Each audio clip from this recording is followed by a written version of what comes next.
Thank you very much, Mr. Chairman, and greetings and good afternoon, everyone. I am Congresswoman Yvette D. Clarke, and I proudly represent New York's 9th Congressional District, which is Central and Southwest Brooklyn, New York. Thank you to my fellow co-chairs of the Congressional Haiti Caucus, Representative Sheila, as well as all of the other leadership that are here today to stand with us. And let me say thank you to all of the advocates who have joined us today, and again, the Democratic leadership who stands firmly with us in this moment. As we are all too acutely aware, for years, our cherished Caribbean ally, the island nation of Haiti, has remained in the grips of a destructive series of political, economic, and gang violence.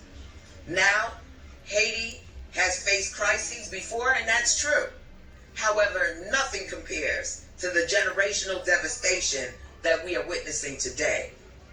Fortunately, our current administration, the Biden-Harris administration, is taking meaningful action to ensure this nation, our nation, the United States of America, fulfills its humanitarian obligations to these families who've already lost so much by extending and redesignating their temporary protected status, along with other meaningful steps to keep our Haitian sisters and brothers safe.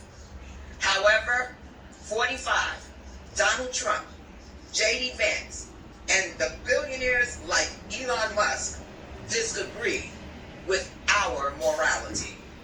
They believe it's their responsibility to punish Haitian immigrants for daring to seek their own American dream. They have chosen to spew racist and xenophobic lies as a political tool and weaponized rhetoric to place innocent families in harm's way.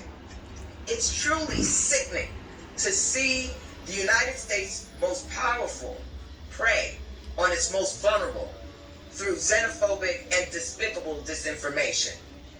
And to make matters worse, Trump recently announced he plans to visit Springfield, Ohio, to continue spreading these falsehoods, adding insult to injury. Though even acknowledging these heinous anti-immigrant lies is beneath our common decency, we each have a responsibility to reject those seeking to ignite tensions by sharing information they know to be false. And that's why the Haiti Caucus and our allies are proud to stand on their names for political purposes.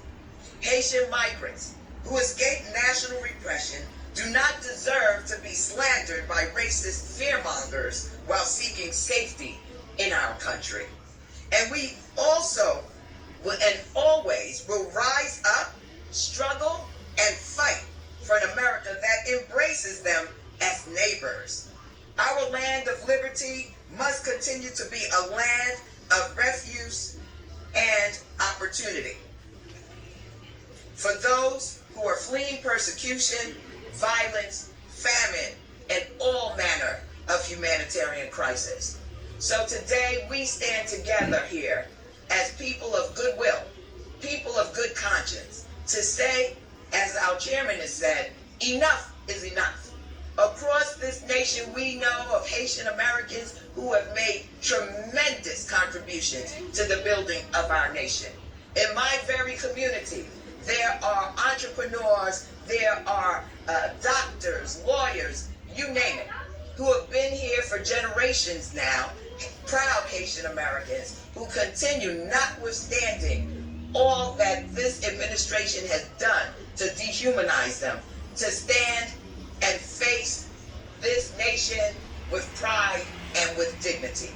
And so today, again, enough is enough.